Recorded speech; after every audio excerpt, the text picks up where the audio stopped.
Sejam todos bem-vindos ao Visioncast Podcast. Este programa foi idealizado para você e por você. Já vá dando like, curta, compartilhe com o máximo de pessoas que você puder, para que a mensagem que será transmitida aqui neste episódio possa alcançar o máximo de pessoas e impactar vidas. Nós estaremos nessa oportunidade, juntamente com o nosso amigo Paulo Silas, comentando a parábola dos talentos, uma parábola riquíssima em significados e cuja mensagem ela impacta as nossas vidas, ela toca as nossas vidas de uma forma extraordinária e nos leva a refletir sobre o reino de Deus e sobre a nossa passagem aqui na Terra. É isso aí, pessoal. Compartilha, manda para os seus amigos, não perca tempo. Tenho certeza que vai edificar toda a sua casa, toda a sua família. Hoje estamos mais uma vez com esse inédito aqui abençoado, para trazer algo aqui que eu tenho certeza que vai edificar a sua história. Tenho certeza que não é algo momentâneo, tá? Não vai ser algo que vai passar, mas vai ser algo que vai ser de grande sabedoria. Entendeu? É isso aí. Vamos que vamos então.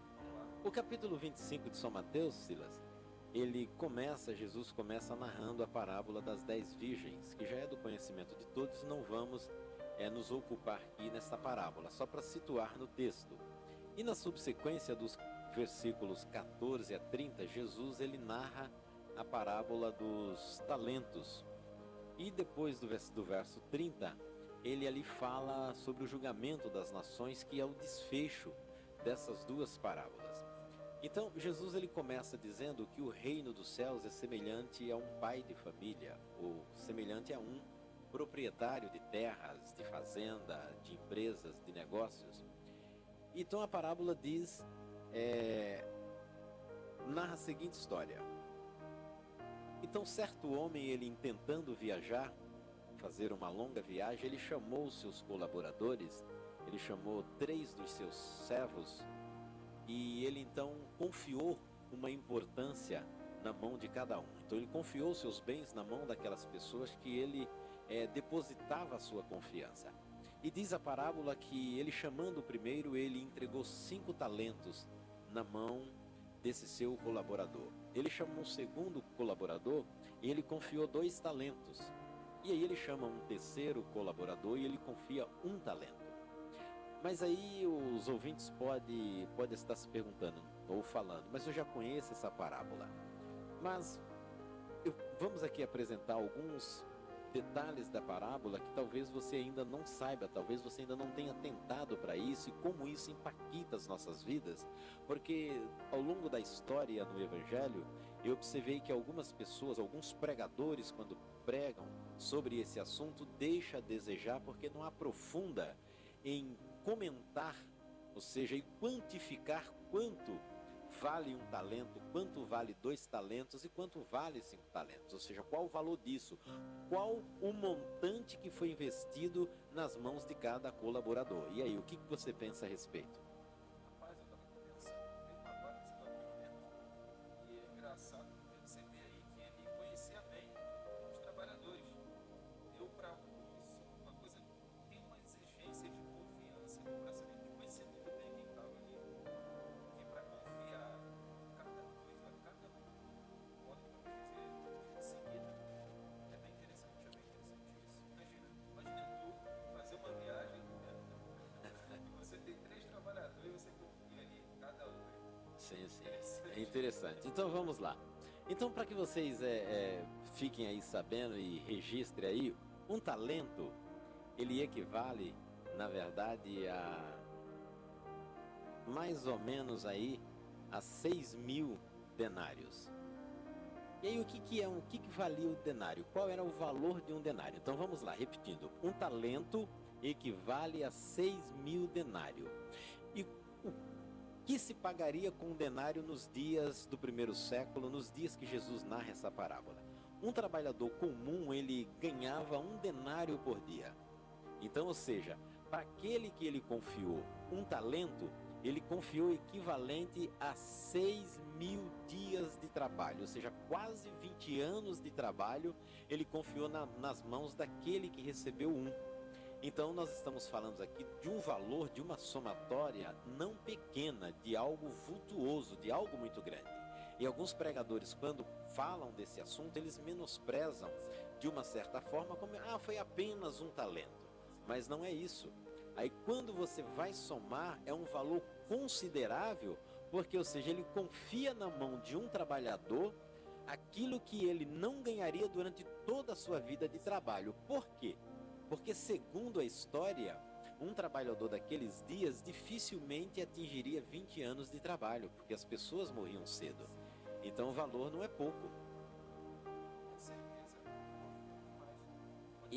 E aí, então, para quem ele confiou 5 talentos, então diz a parábola que este pegou o dinheiro do seu senhor, pegou os bens do seu senhor, pegou esse valor que foi investido em suas mãos e ele negocia com esse capital.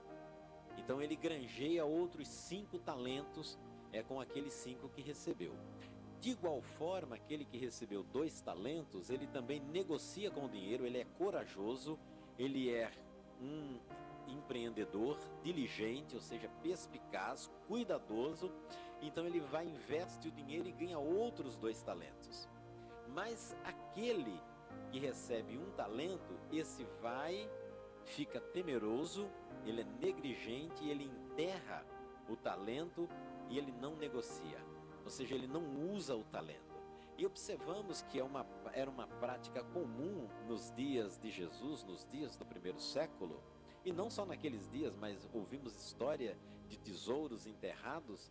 Então era uma prática se enterrar as coisas. Então esse colaborador, ele foi negligente, ele pegou aquela importância do seu senhor, que equivalia a quase 20 anos de trabalho, ele enterra o talento, ele não negocia com o talento e ele vem a perder esse talento. Por que perdeu? Porque ele não conseguiu nenhum juros, então aquele dinheiro defasou. Então quando o seu senhor volta de viagem, então ele chama os seus colaboradores para que venham prestar conta. Mas aí a grande surpresa para o dono, para o senhor, é que aquele que recebe 1 talento, esse fica, digamos assim, de canto. Ele é o último a ser chamado. Até porque, digamos assim, no meu ver, ele não se apresenta de início. Então, com vergonha. Na verdade, ele já ficou temeroso e com vergonha, até que ele deixa explícito depois na sua explicação. Aquele que recebe os 5 talentos, chega para o seu senhor e fala: aqui está os 5 talentos que o senhor me confiou, e aqui tem mais 5 talentos que eu granjeei. Aquele que recebe 2 talentos, de igual forma, diga aqui, falou: aqui estão os 2 talentos que o senhor me confiou, e aqui tem mais 2 que eu granjeei, ou seja, negociei e ganhei. Aí chega aquele que recebeu 1 talento, ele fala: olha, eu, sabendo que o Senhor é rígido, que o Senhor colhe aonde não plantou, ajunta aonde não espalhou, então eu fiquei com medo e eu enterrei o talento. Eu fiquei com medo de perder. Agora a questão é: quantos talentos você recebeu? Quantos talentos você tem? Essa é a pergunta. Porque para cada uma pessoa Deus distribuiu talentos. E ele distribuiu talentos não foi por acaso, não foi para que o talento seja enterrado. Ele distribuiu o talento para usarmos o talento, para trabalharmos com aquele talento. A palavra granjear, ou seja, investir e ganhar outros. Então, em se tratando do Evangelho, então uns têm a vocação de cantar, outros têm a vocação de pregar, outros têm a vocação de ajudar, de distribuir, de receber na porta, do serviço, por exemplo, de secretaria, outros do trabalho do diaconato e, digamos assim, em muitas áreas, na assistência social, outros trabalham no som da igreja, outros são músicos. Então, há diversidade de dons, de talentos. Agora, o que é que você vai apresentar para o seu Senhor quando Ele vier e pedir conta do seu talento? Porque Ele te confiou nada mais, nada menos que o equivalente a 20 anos de trabalho. Então não é pouca coisa. Porque às vezes olhamos para o outro achando que o talento do outro é mais valioso do que o nosso. Às vezes faz essa comparação: não, mas o talento dele é melhor, mas ele tem melhor condição. Essa é a questão. E aí, como você vê essa questão? Como você pontua? É engraçado que muitas vezes o ser humano em si dá desculpa para aquilo que recebe de Deus. E às vezes tenta achar uma justificação para aquilo que recebeu. Esse que recebeu um talento só, epa, tem valor daquilo que ele recebeu.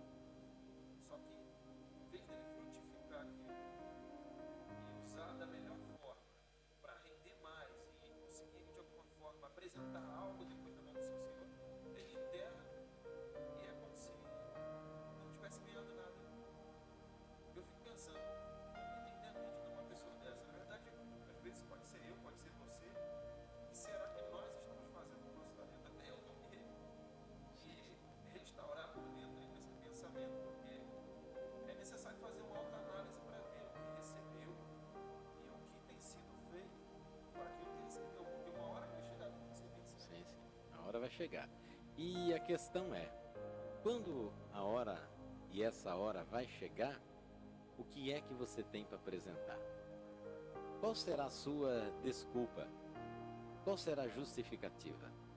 Porque aí depois o Senhor ele vai falar para aqueles que trabalhou com o talento, para aqueles que negociou e deu resultado. Ele fala: olha, eu vou dar uma grande festa em comemoração e vocês estão convidados a participar da festa, do banquete. Então venham vocês e se assentem à mesa comigo. E aí ele vai e fala para aquele servo negligente, falou: e você? Não, você não merece.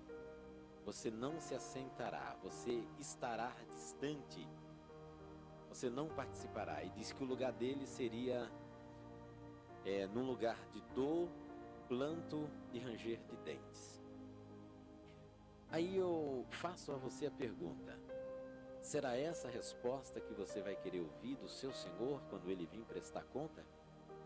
Porque ainda eu gostaria de falar para você nessa oportunidade que o Senhor ele distribuiu de uma outra forma igualmente talentos para todos. E em se tratando da vida humana, da pessoa humana, ele nos dá 24 horas iguais para todos nós. E ele nos muniu com as mesmas ferramentas: pernas, braços, olhos, boca, ouvido, nariz. Ou seja, todos temos as mesmas ferramentas. Então, partindo desse princípio, não há justificativa. Não tem como você justificar, porque você foi constituído da mesma matéria. Você foi constituído com os mesmos elementos. Deus fez igualzinho a todos. Não importa se branco, negro, é amarelo, cafuso, mamenuco, isso não importa. Porque Deus ele distribuiu o equivalente em euro, 240 mil euros na mão de uma pessoa. Então não é pouca coisa para você granjear, para você trabalhar, para você negociar, para você multiplicar, para você crescer.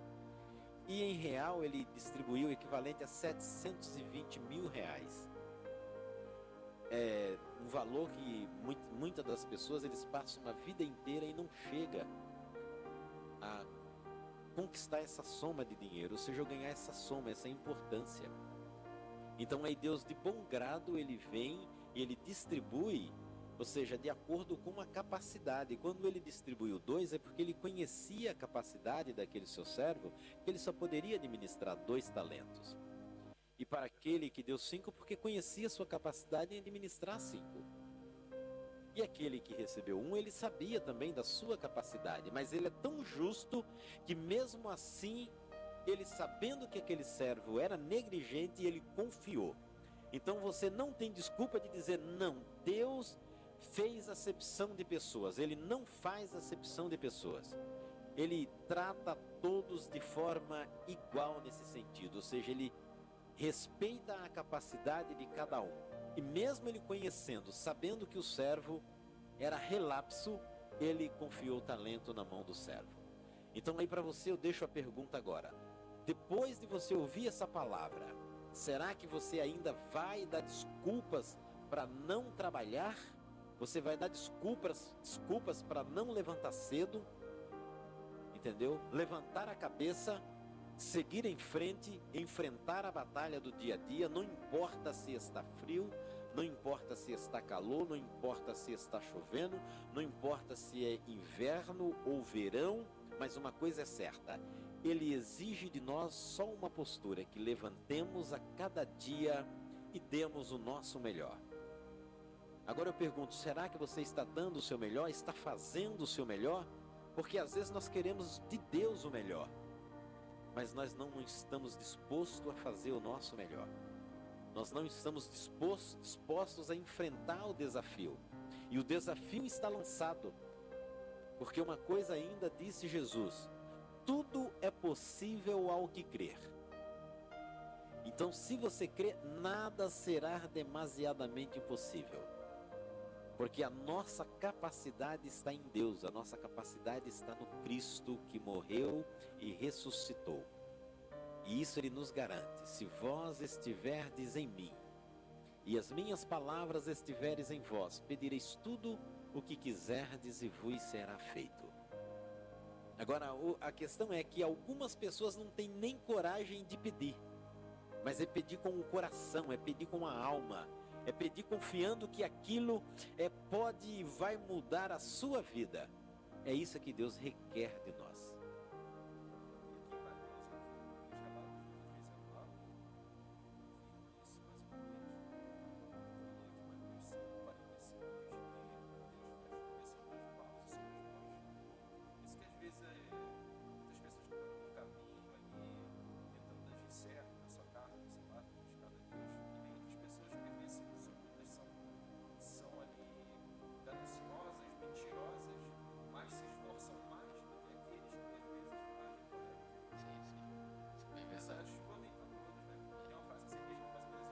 Eu costumo dizer que o sol é para todos e a sombra é para quem procura. Então, ou seja, é igual para todos. Então não há do que reclamar. Então, para finalizar esse programa, eu diria para você: levante a sua cabeça. Levante a sua cabeça, faça uma reflexão, faça uma autoanálise da sua vida. E aí, então você decida aquilo que você quer ser. Porque a direção da sua vida está em suas mãos. Deus entregou a direção nas suas mãos. Ele te deu livre-arbítrio. Mas aí, se você resolver lutar, se você resolver investir o talento que o Senhor te deu, granjear com esse talento, então de uma coisa eu tenho certeza: o Senhor vai cooperar com você e você será abençoado.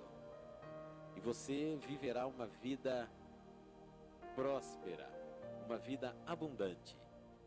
Você vai viver tudo aquilo em que Deus tem para você e que você nasceu para fazer. Então siga em frente, não desanime, não se entregue, não importa o problema, não importa o tamanho da dificuldade. Este problema é passageiro, essa dificuldade é passageira, ela não veio para te destruir, ela não veio para te matar, ela veio só para forjar o teu caráter, ela veio para te fortalecer, para te fazer melhor e para te preparar para uma batalha ainda maior, porque só vai estar no pódio quem enfrenta a batalha, e você será medido pelo tamanho da sua batalha. Se a sua luta é grande, a sua vitória então será extraordinária. Que Deus abençoe a vida de todos vocês e até a próxima, se Deus quiser.